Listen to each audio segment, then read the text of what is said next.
జీవన పయనంలో బాల్యం అద్భుతమే, మన బాల్యం అద్భుతమే.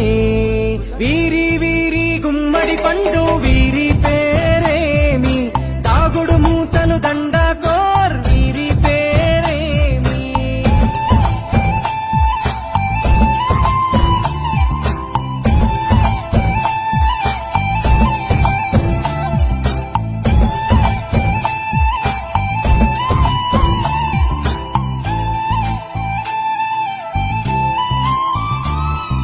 పంటలు పంచి దొంగను ఎంచి రేసాడాడితి మందరమే, రేగడి మట్టిని ముద్దగా చేసి బొమ్మరిల్లే కట్టితిమే.